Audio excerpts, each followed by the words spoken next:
Alright guys, GM85 here. It is Monday morning, about 10 a.m. And this is part of a tool haul. So something I waited about 2.5 weeks for, guys. And we're gonna do the rest of the tool haul later. But this stuff has to be singled out specifically because I waited so long for it. But before we get around to what I bought, part of the tool haul is this Armstrong 12-inch adjustable, and it is a pretty quality wrench. First time I ever bought a 12. Everything's been able to do is with a 10, but I need a 12 sometimes at work now. It doesn't rock and move like this modern piece of shit Craftsman or Crescent wrench brand that's supposed to be high quality. But for all you gear wrench lovers, this was a sacrificial lamb to get gear wrench, so you're welcome. We got rid of a high-end industrial brand for that, but I still do like gear wrench products to a small degree. So I'm gonna turn this around now. I bought some Wrightgrip wrenches. So this is the 705 set. It goes from 1/4 to 5/8, and then I cherry picked from 11/16 to 7/8 because that's what I needed, because the rest of my stuff I have is in snap-on, guys. So there is something not quite right with these wrenches. I think these wrenches are confused. I don't think they know what kind of wrench they want to be, guys. So these three right here are upside down for the reasoning of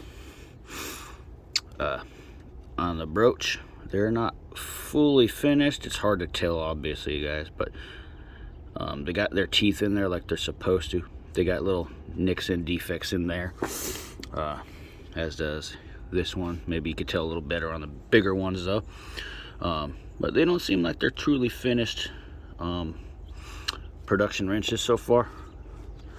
And the 1/2 inch is the worst offender.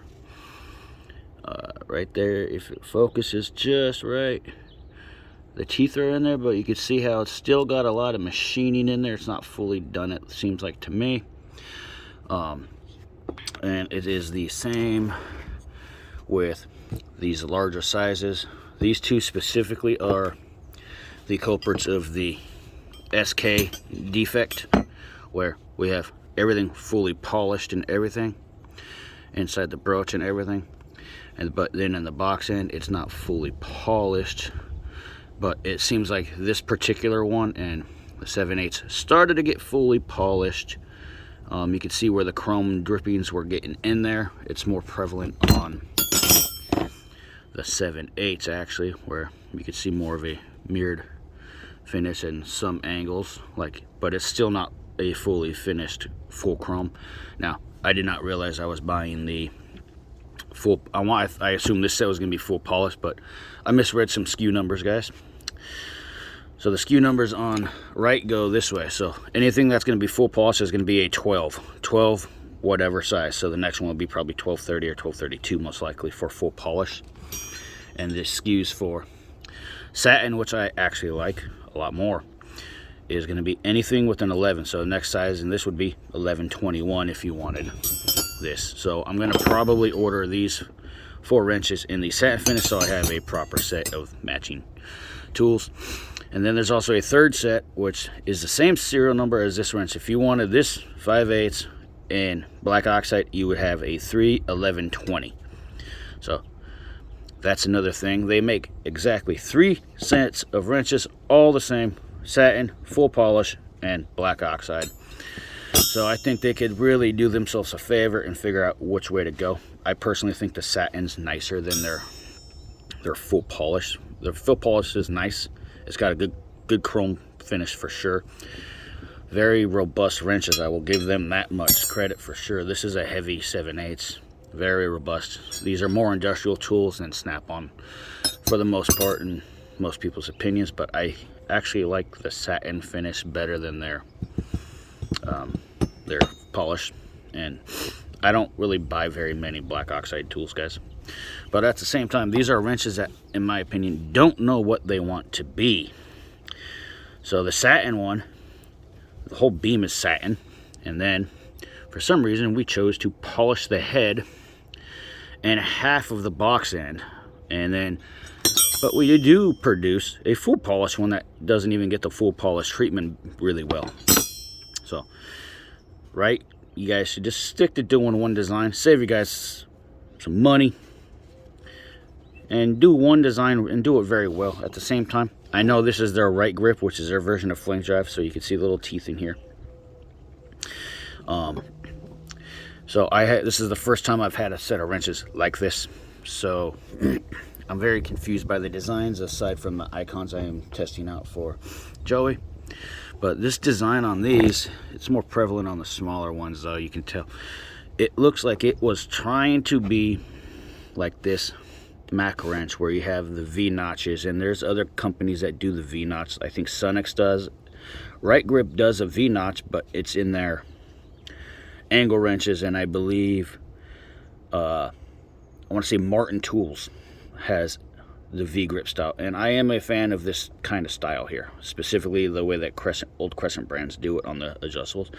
But it seems like they wanted it to be here, cut with the V, and come up more of a V notch. If you look, to me, it's just my eyes. Maybe my eyes are bad, guys, but I think this wrench is going to be comparable still. I'm not saying that. These are all just first impressions on the unboxing, guys.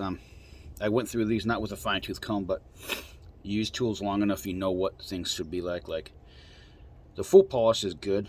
I think the teeth are nice, but somehow I think the teeth are done a little bit better on these ones. And there's a huge difference. Once you get in larger sizes, the beams go up. I mean, this is the 7/8. That's a pretty stout beam here. So they ain't giving you chintzy tools. It's just they're guilty of imperfections like everyone else. So this is just first impressions of their tool.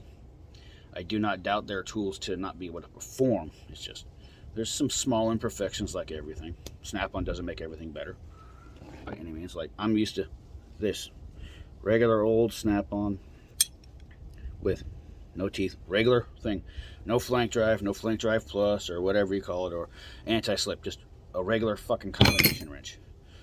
So, but everyone's going towards this stuff now. So I'm gonna put these to work and see how they do. I'll do an updated review maybe in a month or two after really using these. These will be used a lot more than metric stuff for me, guys, because I do a lot more work with SAE. But if I do purchase the satin ones, I may do a giveaway on these full polish ones, because I may not have a need for them, because I have Craftsman tools that are still doing just fine. But these are interesting wrenches, guys. But it's GreenMan85, GM85 for short. Follow me on Instagram, GreenMan85. I am a big advocate of Wright tools, guys, but I don't care if I see issues. I will talk about it. And these were not super expensive, but they were not super cheap by any means. So I look at quality of everything I buy. But that's all I got, guys. Catch you on the next one. Tool haul should be coming up either later today or tomorrow morning, guys. Depending on if stuff shows up today. But catch you guys later.